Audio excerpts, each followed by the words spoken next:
and welcome to another episode of the Tell Nut Show. As always, we are your hosts. We have the wonderful and fabulous Kirsha Fox. She is the author of the The Deception Deception and and Justice Justice series. series. Yes, and she's a homeschooling mom of four, avid reader and gamer. And my co-host is Julia J.K. Allen, editor, author, and author coach. She's a fantasy and horror author who loves to put magic in everything. Thank you so much for joining us. We have an amazing guest, Michael Hingson. He is many things. Blind since birth, he was born to sighted parents who raised him with a can-do attitude.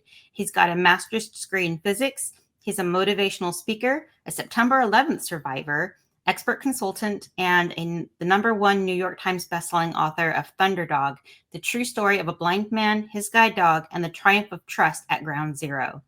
We're so excited to have him. Welcome, Michael. Thanks so much for joining us on the show tonight. Tell us a little bit about your writing journey. What does it look like for you, how you got started, and how it's going? Well, very frankly, for me, it's kind of best to say my life has been, especially for the past 23 plus years, who would have thought?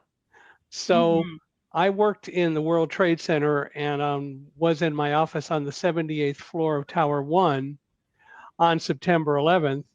And then soon after that day, the media discovered my story, probably because I was on Larry King Live, and that really contributed to it. But Mm-hmm. from that, I started getting requests to come and speak. And my wife and I, now my late wife and I, decided that speaking and inspiring and educating was a whole lot more fun than and self-satisfying than managing a computer hardware sales team and selling computer hardware. So I started doing that. And in 2002, we were at the American Kennel Club Canine Eukanuba Dog Championship in Florida. And I Mm-hmm. met the publisher of the American Kennel Club Gazette, George Berger, who said, "You ought to write a book." And I hadn't even thought about writing a book because I hadn't thought about being a public speaker prior to September 11th either. But Mm-hmm. anyway, he said, "You ought to write a book." And I said, "Well, okay, I'll start doing it." Well, he had an agent. His agent wanted me to write a business book, and I immediately knew, as soon as George had started saying you should write a book, this has to be a book for everyone to read. So we kind of never really did agree on that. So 8 years went by, and by the middle of 2010, as I love to tell people, I had well over a megabyte of Word docs with information that I wanted to go in a book, and even an idea of what the book should look like.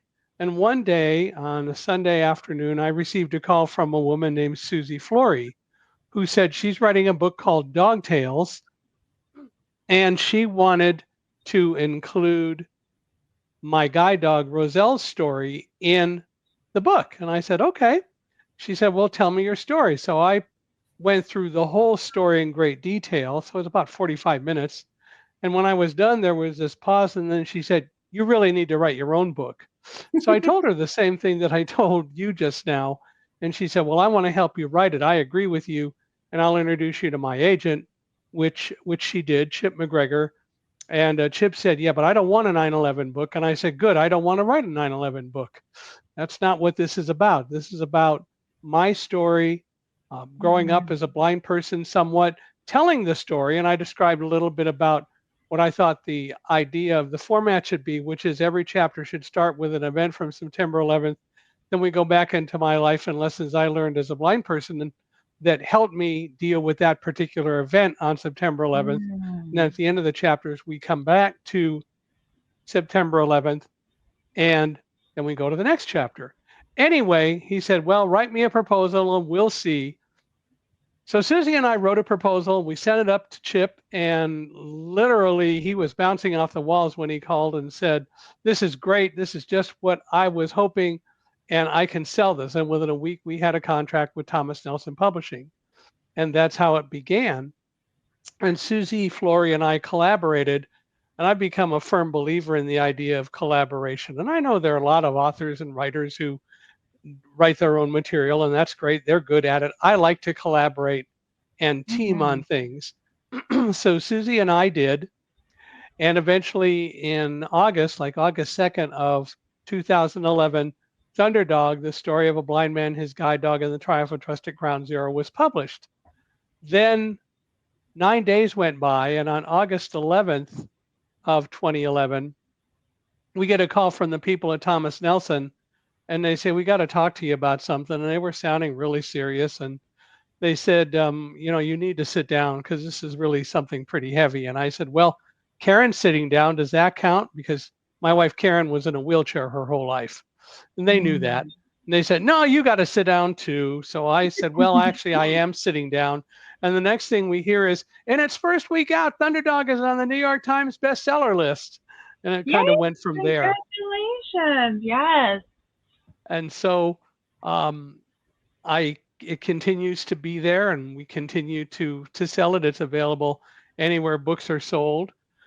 And then in 2013, Susie introduced me to a woman who writes children's books, and she and I, Jeanette Hanscom and I, collaborated and wrote Running with Roselle, which is the story of Roselle growing up and me growing up, and then how we met. Not really a lot on September 11th, but really more our lives.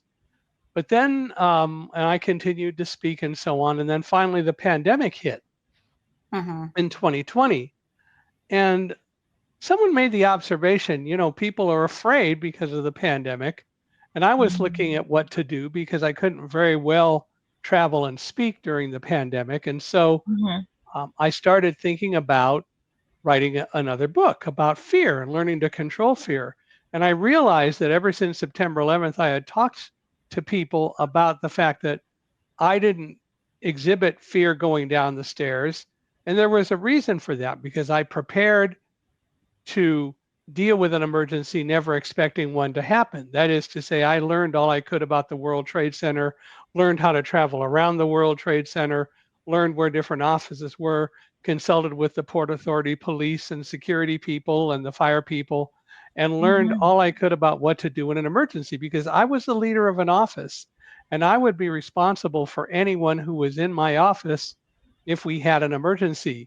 And I knew, in general, couldn't rely on sighted people reading signs, especially if we happened to be in an area where the lights went out or there was smoke in the room and all that. Right. And I couldn't allow myself to be put in that position either. So that's why, as a blind person, I learned you got to know the stuff.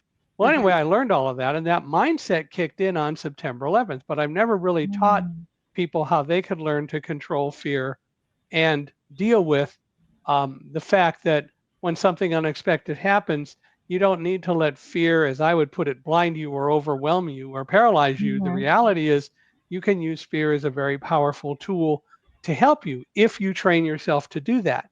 So we started writing another book, and it was published in August of this year. It's called Live Like a Guide Dog: True Stories from a Blind Man and His Dogs About Being Brave, Overcoming Adversity, and Moving Forward in Faith.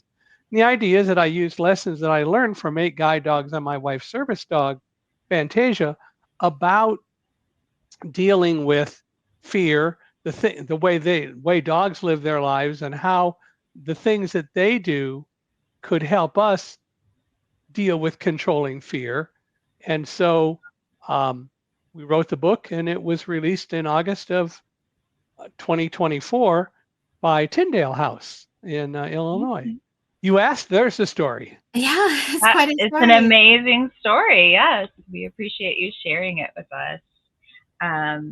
You have experienced and overcome a lot with the fear-based stuff, and feeling prepared in those kinds of situations, which is something great that you're sharing with the world. We love that, especially like as somebody who struggles with anxiety myself. Like, I know that feeling prepared in those situations does help a lot with those types of feelings as well. So I'm super interested in checking out that book and seeing what you have to say on it later on. Well, you can certainly learn to deal with anxiety. You don't need to let it control you. You can control it.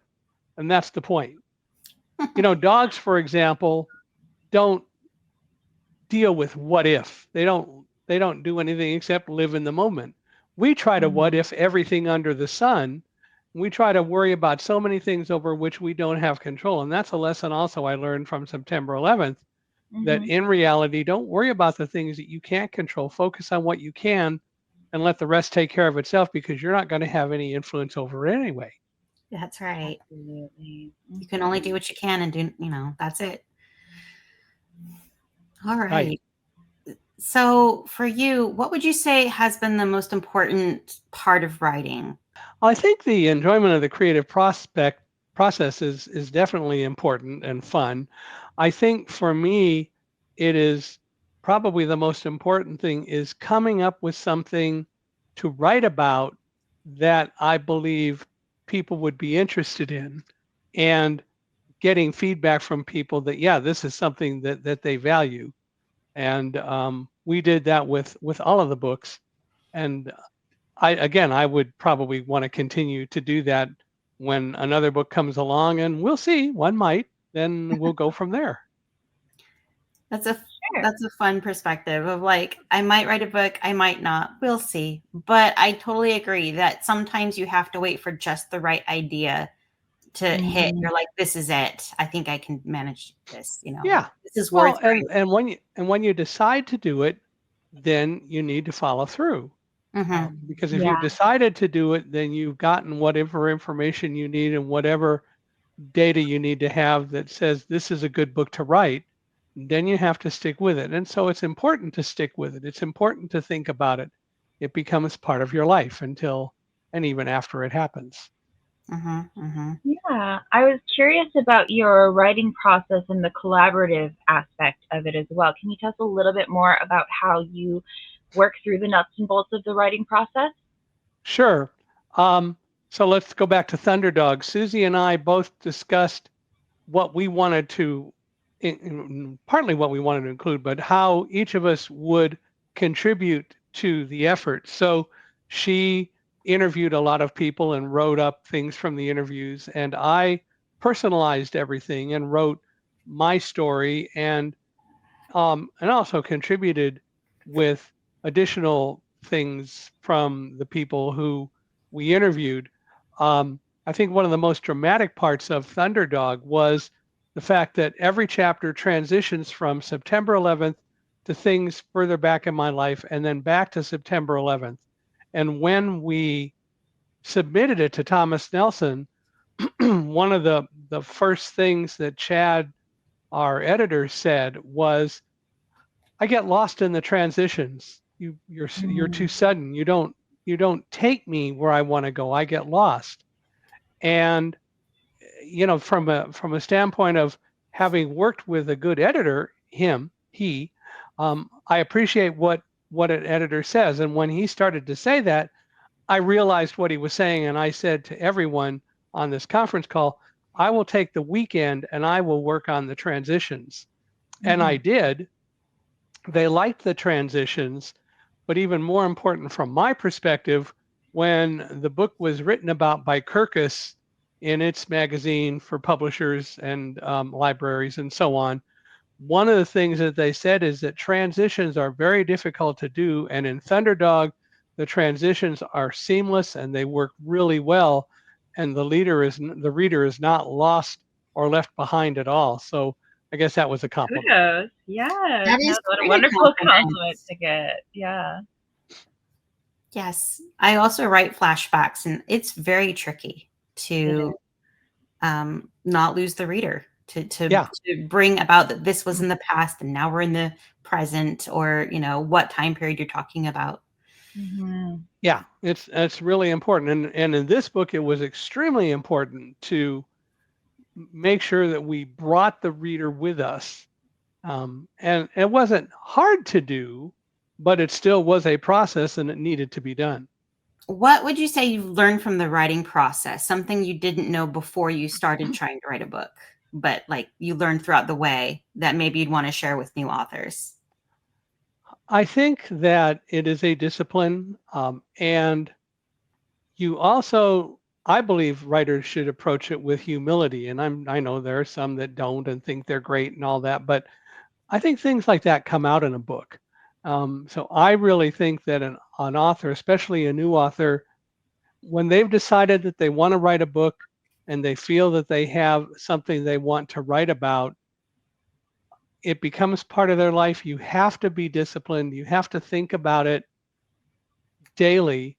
And I also think something else. When I was growing up, one of the things I did in college was I was the program director for a year for our campus radio station. And I insisted that everyone who had a show had to record their show and listen to themselves, because then they could hear what other people hear.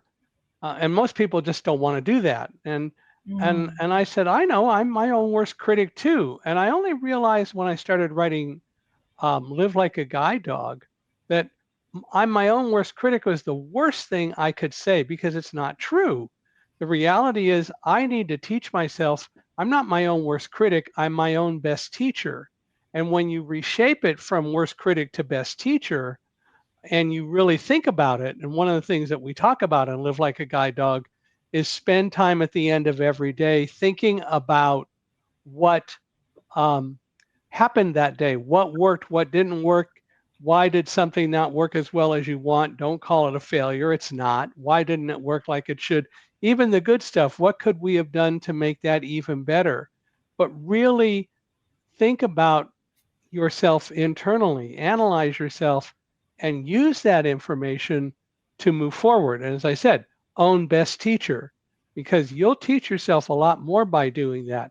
Well, I couldn't get the DJs shows, but the engineer of the station and I set up a process where whenever the DJs turned the microphone on, a recorder went on.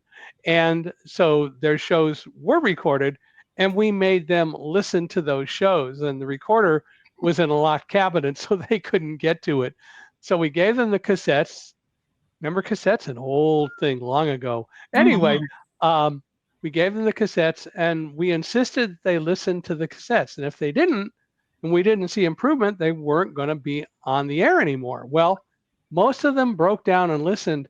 It was amazing to see how much better most of those people were by the end of the school year. Many of them actually went on into broadcasting and working for radio and television networks and so on. But the reality is, we are our own best teachers, and we should value that, and we should celebrate that in our own lives. Mhm. I That is, love that reframe. yes. I love that frame of mind. And also, yes, listening to yourself, reviewing yourself is one of the best ways to keep improving. I was Mhm. really heavily involved in college band, the program, and the teacher would record us and then make us listen to ourselves play. And it's kind of like when you're in the moment, you're not really listening to everybody else. You're just sort of doing your thing. But when you're listening to it, you catch Yeah. things that you didn't realize you were even doing. And yes, Mm. we improved every single time. And of course I have to watch my own shows, the Till Not show, every Yeah. time. And so that has helped us like tweak the questions better and just continually improve. Well, Mm. and as a public speaker, I record when I can and go back and listen to the shows. Mhm, And as a person who runs a podcast called Unstoppable Mindset, where inclusion, diversity, and the unexpected meet, and Mhm. it's titled that way deliberately, but I listen to the podcast for the very same reason you do. The mhm, reason it's called Unstoppable Mindset, where inclusion, diversity, and the unexpected meet, is that most so-called diversity experts never talk about disabilities.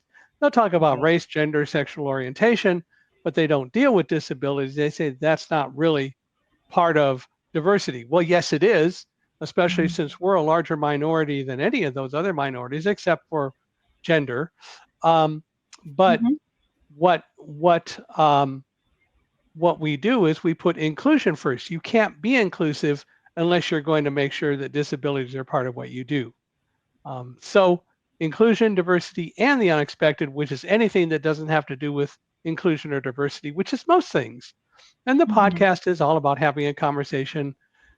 The idea is to show people who listen that they can be more unstoppable than they think they can. So we have all sorts of interviews. It's a lot of fun. It is very fun. Yes, we love getting the opportunity to meet other writers and just like talk about writing on our show here. So I we meet the imagine, most wonderful people. I think we'll have to have Yes. you guys on Unstoppable Mindset for an hour and have a conversation and talk about why you do what you do and all that sort of stuff. I think that'd be fun. Oh, we would love that. Absolutely. Yes. All Thank you right. so much for the invite. Yes, we'll have to discuss post show. If you could give advice to a new author that you think would be really helpful, what would you tell them? Do it. If you want to be an author, be an author. I think everyone has stories to tell. Yeah. And it's so sad that most people don't think they can tell the stories. I encounter it all the time on the podcast, and I have to sometimes work pretty hard to get people to realize they have stories to tell. But they do, and Mhm. that's my job, is to bring those stories out. But the probably the biggest thing I would say is just do it. Sit down and start writing. It doesn't matter how many times you have to rework something, but if you don't start, you'll never do it. So Mm-hmm. sit down, start writing. When you're done, um, go back and look at it, make changes. If you revise the whole thing, that's okay, but do it. Mm-hmm. Mm-hmm. Absolutely. That And is it's wonderful okay. advice. Yeah, I think it's okay too if you need to restart from a fresh page too. Sure. Because I've done that, and that's what you need to shake up. Because like when I'm doing rewrites, sometimes it's harder for me to read what I've already written and make changes to it. Whereas if you start from a fresh page, knowing the story as you do, then I find that strategy works really well. So it can seem counterproductive, but totally a valid Mhm. strategy, I Well, think. I wrote Live Like a Guide Dog with Carrie Wyatt Kent, and Carrie and I had one vision for the book. We were going to interview people and talk about um, um, dealing with fear um, Mm. a lot. And actually, the book is completely different than what we originally started with, but I think it's a lot better than it was. But we went through it several times and Mhm. revised and revised, and the publisher had questions, and we revised, and eventually came up with what we came up with. But I think that the fact of the matter is that a lot of books are written and come out totally different than they started. I've talked to many Yeah. fiction writers who tell me that their characters really write the book and they don't even know where they're going, and the characters take them there, which I understand. Yes, discovery Yes. writing. And I've experienced that too. I'm a plotter, but my characters sometimes say, nope, I'm not doing that. I'm going to do this instead. And then I have to take a week Mhm. and consider how this is going to work out now that my characters have Yeah. ruined everything. Yeah, and the characters will tell you if you listen. Yes, yes, If they like you and want to talk to you, that is. Yes, but the story is always better for it. Mhm. Yeah. No, and I think Carrie Fisher I think has said this, but I know a lot of celebrities have said this too. Don't wait until you feel ready. Like do it scared. Just do it because you're Yeah. never going to feel fully prepared and ready to like completely do something as monumental as writing a book, right? So, I think you will I know when it's done, but you got to start. exactly. I It love may that. take you years, but that's okay. Hmm. Right. There's no timeline on getting it done either. If Oh, it takes you longer than it does other authors, that's totally fine. Yes, get your butt you in the may chair be and do it. surprised. So it sounds like you have quite a lot going on. How do you make time for writing? Well, that's exactly the point, is you've got to make the time for writing. Mhm. And it's nice to have a computer with a calendar so I can schedule. And when I need to schedule time to write, I will do that. And other things don't get scheduled. And sometimes I schedule writing around other things that I do, but I'm really good at blocking days and blocking time so that I have the time to think and write. And sometimes the writing is the quickest part. The thinking about it and Mm. putting it together may be the thing that takes the longest, but it's just as much work and just as rewarding to do that as it is to put the fingers on the keyboard or the pen on the paper. Do you have a favorite part of writing? I don't know that I have a favorite part. Getting a contract from a publisher, we did self-publish Running with Roselle, but I like working with publishers, and I think that that's valuable. Um, But I think my favorite time probably is when I suddenly know the book is done. And I know Right. that when it is done, I'm gonna know it. And so I enjoy that. But I enjoy just sitting and thinking and pondering about what I'm going to write and then write it down, and then we might revise it and then write it down and revise it. But that's okay. It'll all Mm-hmm. work out, and it does. What about a least favorite part of writing? The least favorite part is sometimes when it just seems like it takes forever for something to pop out. I guess some people might call it writer's block, and I guess there's truth to that. But I think it's more um, when something isn't coming out, then I'm obviously not looking at something in the right way, or I need to go back and revise. And I tend to really work at rethinking things. If something isn't working right, well, what are we doing wrong? What do we need to change to get this to come Mm-hmm. out? And that will always eventually break the logjam. Yes, Kirsch has talked about this before, like the stepping stones of where the wrong turn, the missed op. You know what I mean? You can explain it probably better than I can, but Yeah, I just say that sometimes you have to do it wrong first to know what feels right. sure. mm-hmm. Every time you go over it, it's just a little bit closer. It's more there. It's more the way it's supposed to be. But sometimes Right. it can take you several passes to get it just right. But that's okay. And Yes. allow yourself to think that that's Mm-hmm. okay. Right, right. We have to give Yes. ourselves permission to write badly a Hmm. lot of times. Yes, to get the writing done. Give yourself permission to write until it works. Yes. Yes, yes. I love how you say that sometimes you're just trying to force it in a direction that's not working for the story too. And so, start with looking for where did it kind of start to feel clunky and what direction can we go instead. I love that advice. Hmm. Right. And don't let perfectionism stop you from making progress. Yeah. Yes.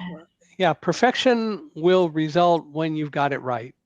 And Hmm. perfection is something better judged by others than yourself. Absolutely. Hmm. Very, very wise. What would you say influences your writing? I think, well, my life a lot. And I Hmm. think a lot of things about sometimes current events. Um, I like to draw people in. I like to know that people will think about what I write.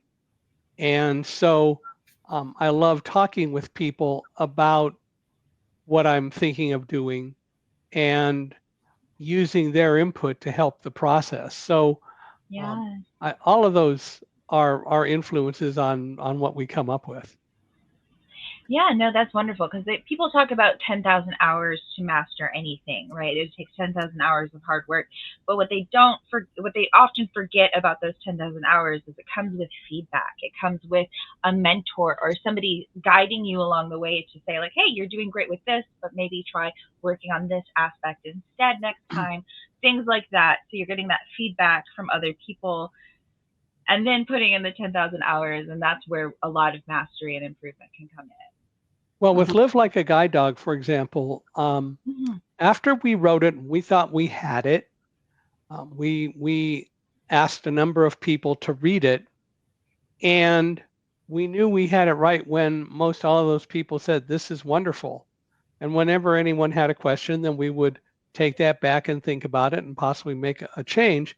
But by the time we got it to people to look at, we thought it was in a good state, and apparently it was because they all liked it.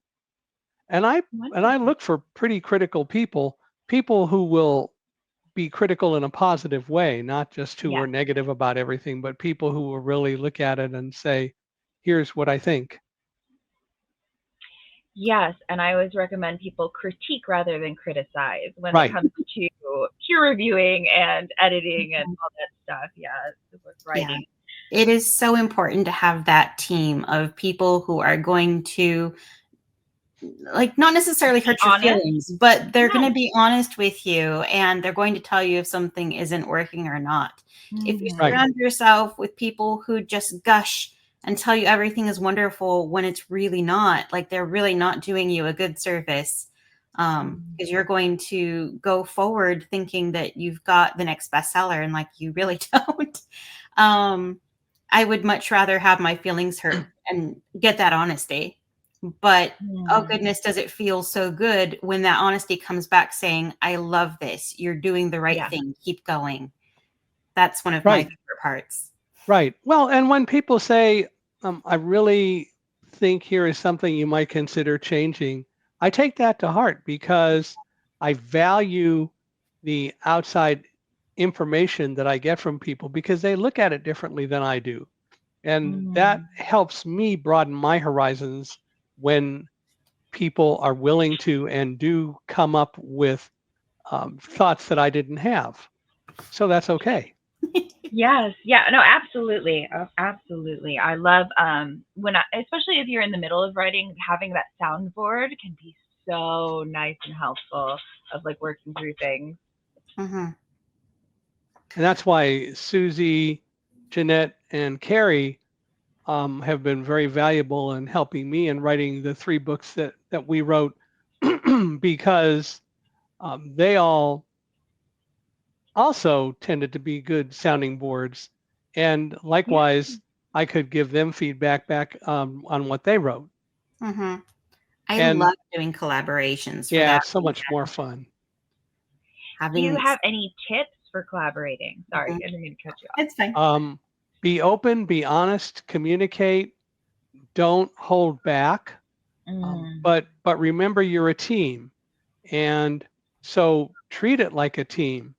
Um, each member of the team has input. Each member of the team has skills, and respect mm. the other members of the team because that will make all the difference in how successful the book will be by the time you're done. Mm-hmm. Mm-hmm. Right, right. Very important That's good advice. advice. But I was saying that I really love having someone to bounce ideas off of, someone to like, because sometimes they come up with a better idea than what you could have ever done. And it Yep, just all comes together in a way that you'd never have expected. exactly right, and that's okay. Hmm.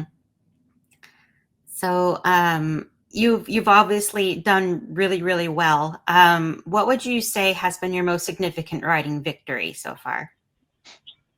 Well, I mean, it's kind of hard to not love the fact that Thunderdog became one week a number one New York Times best-selling book. Um, but I think that my three greatest writing victories were seeing all three books published and getting lots of good comments and reviews about them, which bears out that we must have done something right in terms of writing and in terms of what the plots or the stories are of the books. So for me, um, hearing things from people and occasionally getting um, some reviews that aren't necessarily the most positive and putting them in perspective because a couple of people have just been very I can't even remember a particular one right now, but I've seen some people who were pretty negative or relatively negative compared to other people, like with Thunderdog. And the only problem with that is when I read their reviews, I'm wondering, what book did you read? Because that's not the one that everybody else read and I wrote. So you got to deal with some of that too. It's okay. Right. Hmm. Which is, I guess, Something. another way of saying have a reasonably thick skin, but be Yeah. open to whatever anyone says because you just never know when that little thing will come through that may start you down another book road. Hmm. Hmm. Right. Yeah, you're never going to please every person, unfortunately. It's Absolutely. impossible. One thing we like to say to authors often is that think about your absolute favorite book in the world and then go look up the reviews on it. It's going to have one-star reviews. It's going to have scathing, blistering reviews. And that's your Yeah. favorite book ever of all time. So keep writing because your book might be somebody else's favorite book. Yep, Yes, yes. Even the classics absolutely true. all have scores of horrible Mhm. 1-star or scathing reviews. Yes. Yes. So Yeah. you're in good company if you get a bad review. Well, look at, so many books. Like, go back and look at John Grisham. His first book, Time to Kill, Mhm. Mhm. came out, and it wasn't very visible. It wasn't very popular or anything like that. But then he wrote The Firm Mhm. and The Pelican Brief, and then suddenly A Time to Kill was re-released, or people saw it, and suddenly it became a very popular book. Mhm. Yes, yes. And he's I enjoyed mean, unimaginable success since then. yeah. Yes, right, right. Anyway, talking about favorite authors leads me into my next question. Do you have a favorite author, and what is something that you think they do very well? I'm a science fiction fan to a very large degree. My favorite author is Robert Heinlein, and my favorite book is a book called The Moon is a Harsh Mistress that was Mhm. written in, I think, 1964. Mm-hmm.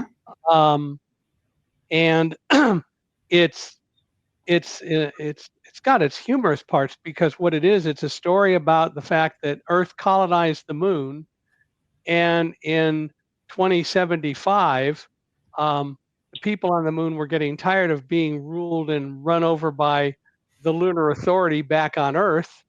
And a computer joined the fray because, as Heinlein puts it, a computer woke up, developed a personality, and helped organize a revolution. In 2076, the moon declared its independence from the Earth. It was a lot of fun. It's a great book.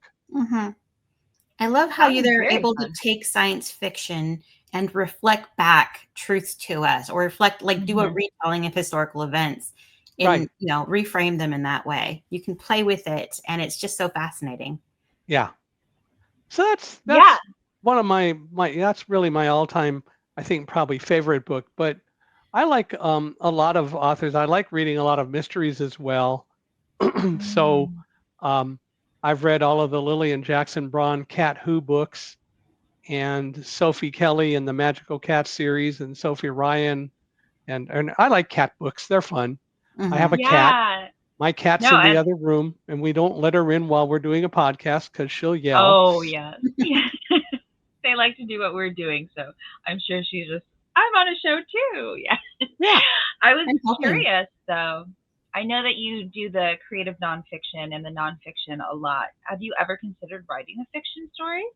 I thought about it, but I haven't come up with something that hit me in the head that I should write. So I keep thinking about it. And one of these days, something will come through.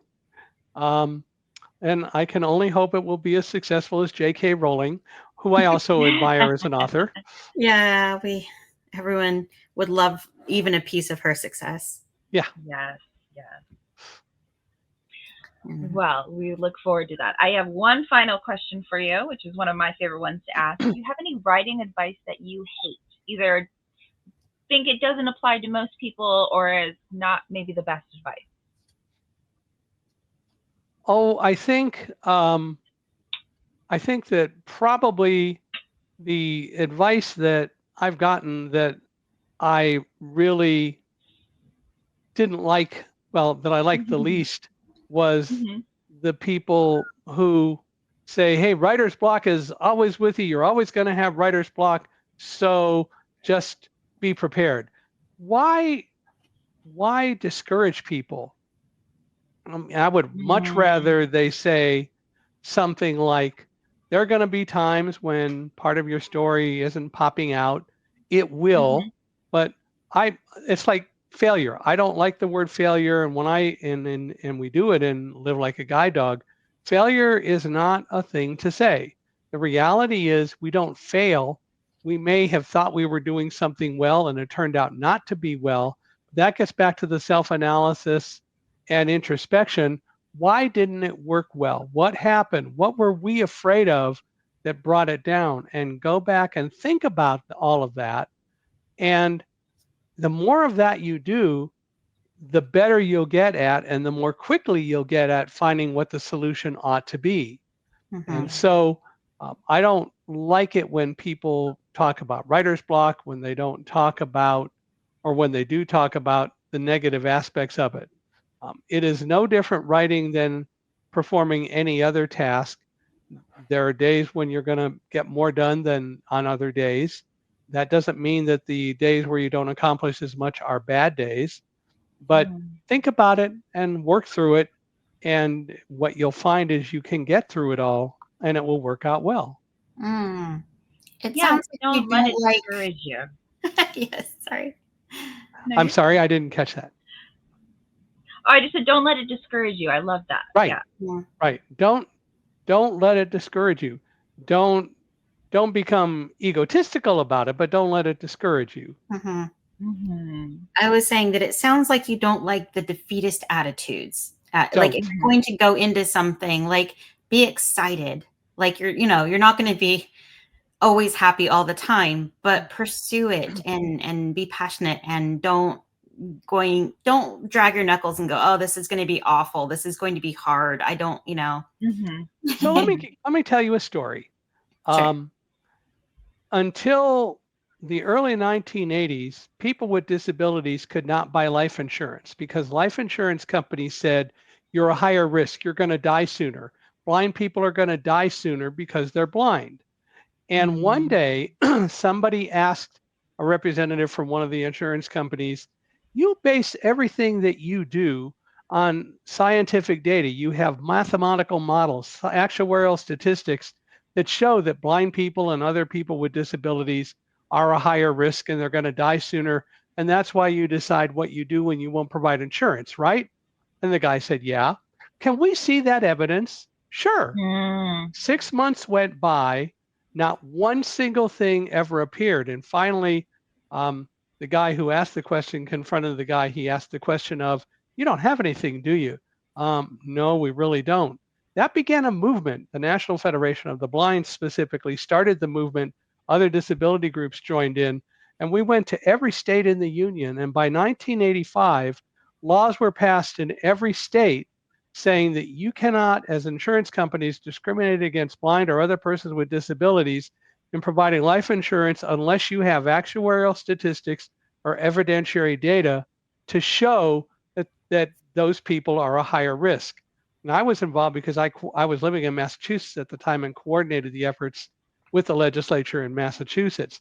But the point is, took on the insurance companies and succeeded, and Kudos. that was Yeah. something that nobody could ever have expected. So, no, I don't believe in a defeatist attitude as long as you are right and as long as you've got good sound reasoning and logic behind you. Kudos to you. Congratulations. Yes. Way to Um, advocate for yourself and your community. Yeah, well, I it's a think process. And the It is. reality Yeah. is we can accomplish more, first of all, when we work together. Yes. And Yeah. we can accomplish more when we really look at what we need to do. We're so fractured today in our society. We've got two political parties that can't talk to each other, won't talk to each Mm. other, and they're not doing anything constructive to set an example for any of us. And that was one of the reasons that Live Like a Guide Dog also came out, because one of the things that I want people to do is to step back from what all the political folks are saying and Mhm. analyze what they're saying and see if this really makes sense. Don't trust anyone. Let them earn your trust, but don't just arbitrarily trust. It's a good message, right? That we want to research and learn for ourselves what everything means, right? mhm. We should. We should Hmm. do that. There's nothing wrong with doing that. And you'll find that you can gain the trust, or other people can gain your trust, and you'll find Hmm. that perhaps some of the people who you thought you should just trust because they say trust me are not people to trust. And Right. that's true on the job. That's true in everything that we do. Dogs love unconditionally, but dogs do Mm. not trust unconditionally. Every time I get a new guide dog, it's starting a new relationship, and we Yes. have to Yes. learn to trust each other. I'm supposed to be the team leader. The dog's job is to make sure that we walk safely. It's my job to know where to go and how to get there.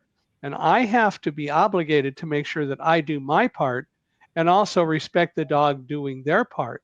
And we have to learn to develop that trust. And when the trust is developed, and I think it takes a good year to really do it, but when that trust is developed, then we have something that is just absolutely wonderful and it's great for the world to see.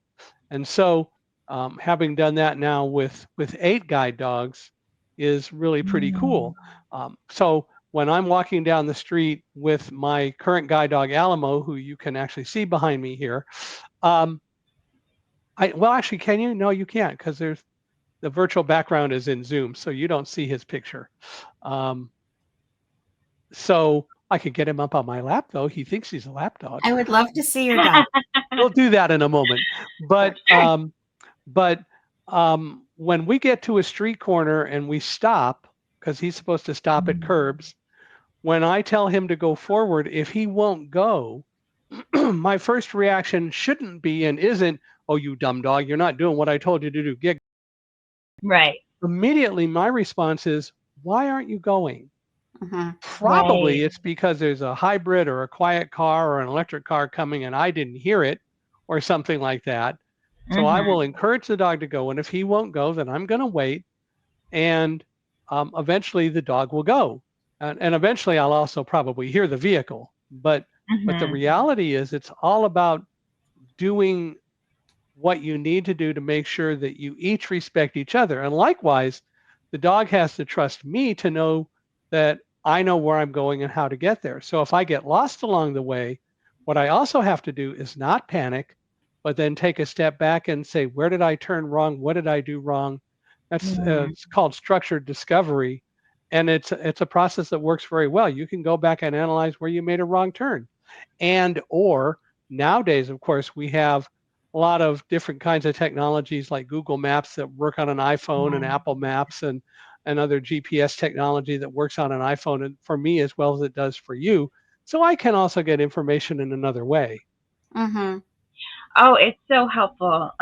Technology, how it's advancing, and when it's used properly, right? Like everyone always wants to rail against like things like AI for art stuff. And I agree, like we shouldn't use AI to write our novels and make art and all of that other stuff.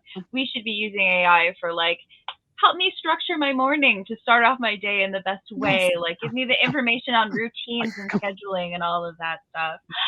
Oh, yay! This is Yes. Alamo, and Oh, the I tail is going know. 500 miles a second. Yes, Yes. yes. I learned to Oh, drive before we had Google Maps. And I'm like, how did we do that? Because Yeah. right. I rely on MapQuest, Google Maps you for so yell at many the things now. passenger Yeah, to we like yell Well, at I the know what I passenger. had on Maps was that I had to spend a lot more time talking to people on the phone, learning the yes, streets and yes. doing a lot more research than I need to do today, because the research has been done with maps and with Google Maps and so on. Hmm. Yes, yes. No, it So, like I said, technology good for us when well, we and I've Very great used for that improve too. our lives. Yes, not to replace humans, but to and improve I've our used lives. and I've used AI when I would have been writing articles. I will use AI Oh, because sometimes it comes up with some pretty clever ideas. I have to put it in my own words. I won't let it write any final versions of articles. And I also think a lot of, and having a secondary teaching credential, I think I can say this. I also think that a lot of teachers and other people are missing one of the really great values of AI. They're afraid that kids will just let AI write their papers and all that sort of mhm. stuff.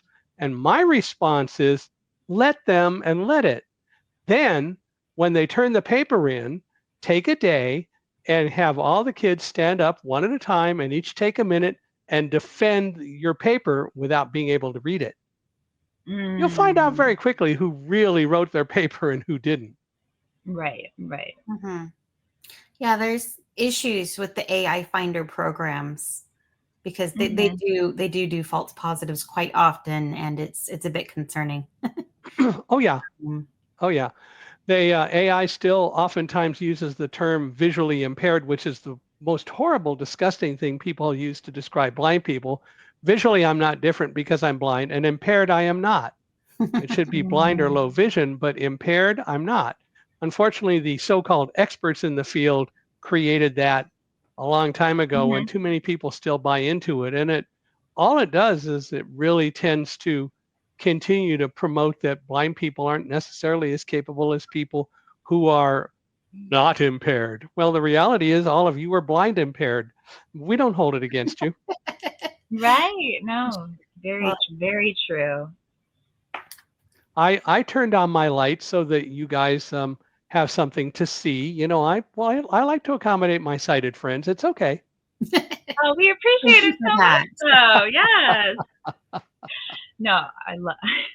I love the reframes of everything because, like, I was a part of a Stanford, the Mind and Body Lab. They did a little short study during COVID times about how our perceptions shape our realities and Mm. how we can reframe things to be more positive and optimistic to then shape our realities to be more positive. And so I am a firm believer in the reframing and changing the way we think about things, changing the story we tell ourselves to have a better outcome. So I Well, love that you just seem to do that so naturally of just being like, yeah, I well, love the that. The reality is everyone on the planet has a disability. The Yes. biggest disability are people who are light dependent. If the lights suddenly go out, you run around trying to find a smartphone or a flashlight or something to turn on so you have light because Thomas Edison invented the electric light bulb back in 1878 or abouts. And for the last now 147 years, we have worked very hard to make light on demand available Mm, as seamlessly and as regularly as we possibly can. All that's doing, even so, is still covering up your disability because there come times when the lights go mhm. out and you don't have a phone right by you. You don't have a light source right by you. So the reality is everyone has a disability. Disability isn't a lack of ability. Disability is a characteristic that everyone has. It simply Mhm. manifests itself differently for different people. Yes, yes. 100% agree. Love how you flip the table like that. It's fun. But it's perfect because Mhm. people should see that perspective as well. Yeah. Yeah, All right. I hope Well, they will. we Yeah. want to Thank thank you yeah. so much for being on our show. Where can our listeners learn more about you on social media or on the internet? Well, I'm very visible on LinkedIn. They can go to my website, www.michaelhingson.com, michaelhingson.com. And they can also go to michaelhingson.com/podcast to learn about Unstoppable Mindset. And we are always looking for more people to come on the podcast because I think, as I said, everyone has a story to tell. And we'll get your stories out of both of you, never fear. But they can me on LinkedIn. They can find me on Facebook at M Hingson. We're pretty visible. I do travel and speak. If anyone wants a speaker to come and address an organization, inspire or educate, talk about disabilities and inclusion or leadership and teamwork and such things, email me at speaker@michaelhingson.com. So that's speaker at michaelhingson.com. Would love to chat with you and be a speaker. I've traveled to many places in the world and have had a lot of fun doing it. I enjoy going everywhere I can and enjoy everywhere I go. Wonderful. It is such a nice life when we get to travel. Mhm. Yeah. So thank you so much for joining us with your busy schedule. We really appreciate you making time for the show tonight. So thank you again for being our guest. Well, it's my pleasure. And anything else we can do, you let me know. Thank you Absolutely. so much. And thank you to everyone listening along at home. Remember, there's more than one way up a mountain, and our next episode airs Friday as usual. If you're interested in being a guest on the show, you can find us on social media at The Tell Not Show or email us at thetellnotshow@gmail.com. Thanks again for listening. Thanks again for listening. If you enjoyed the show, consider subscribing and liking. We appreciate all the support. Julia J.K. Allen is an author, editor, and coach and can be found at hijdreamsrudder.com. Kirsha Fox is an author, avid reader, gamer, and mother to four, and you can find her at kirshafox.com. Thanks and see you next time.